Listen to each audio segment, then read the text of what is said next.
No one stayed in Duskwood village after sunset, not even the animals. The streets would fall silent, the wind would stop, and the lamps would flicker as if warning anyone foolish enough to remain. But Alex Carter, a city journalist chasing forgotten stories, thought this was the perfect place for his next big piece. So, 1. Arrival. By evening, Alex's Jeep rattled along the narrow dirt road, its headlights cutting through the thick mist. The GPS had failed miles ago. No cell signal, no sound but the crunch of gravel beneath the tires, and the occasional owl. Duskwood appeared like a ghost. Mud houses, broken fences, and a dry well in the center. A wooden sign swung loosely. "Welcome to Duskwood. Leave before dark." Alex chuckled. Typical village superstition. He parked near the old temple and headed to the village chief's house. Near the temple, an old woman muttered, "You shouldn't be here after dark, city man." "I'll be gone by morning," Alex replied, smiling. She shook her head. "Nobody leaves after dark." So, to the legend. The chief's hut smelled of incense and dust. Wrinkled eyes stared at Alex. "You're here for the story, aren't you?" the chief asked. "Yes, I heard about disappearances here. Thought it was just a rumor." The chief's expression darkened. "Rumors keep outsiders alive." He poured tea and spoke slowly. 50 years ago, Duskwood thrived. Farms, children, laughter. Then came the drought. The river dried. People began dying one by one. We thought it was hunger. But the bodies, clean. No blood, no wounds. Faces pale as chalk. "Animals?" Alex asked. "No, nothing eats a body like that, nothing, just empty." "The priest said the land was cursed," the chief whispered. "Something beneath the well feeds on fear. Every night after sunset, no one steps outside." "Not anymore." Alex laughed softly. "A cursed well?" The chief shook his head. "Believe what you want. Just don't look into it." So, 3. The warning. That night, Alex camped in an abandoned house near the well. The chief begged him to stay in the temple, but he wanted authenticity. He recorded everything. The creaking doors, howling wind, even his own voice. Duskwood Village, 11:47 p.m., nothing unusual yet. The village was completely dark.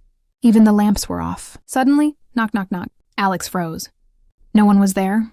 Only cold wind brushed his face. Then he noticed wet footprints leading toward the well. So, 4. The whisper.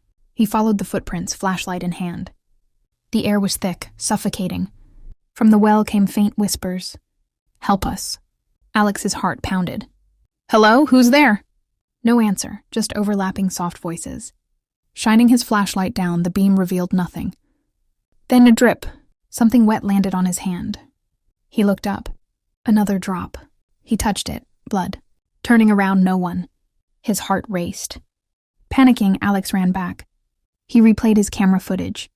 At 11:58 p.m., while facing the well, a shadow appeared behind him. Tall, thin, unmoving. No eyes, only a wide, unnatural mouth.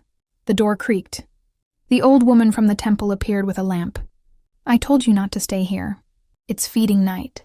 The well? Not a ghost.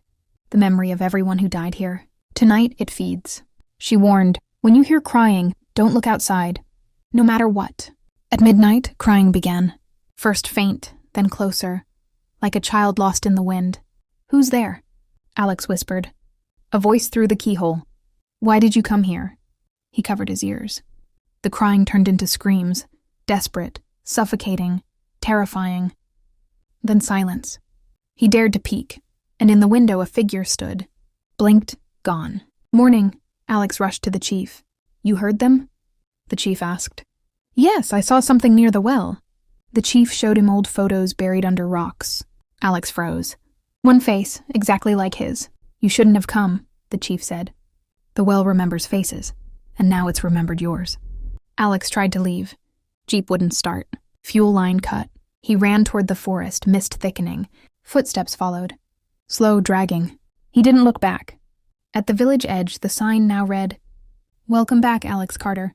3 days later, a city search team found his Jeep, camera, and notes. No Alex. The last video clip, Alex standing by the well, whispering, "I understand now. The well doesn't take lives. It keeps them." For a second, his face twisted into the pale, shadowy expression from before. Video ended 11:59 p.m. Villagers say, when mist is thick and night silent, A stranger's voice whispers near the well. Don't look inside. It's already looking at you.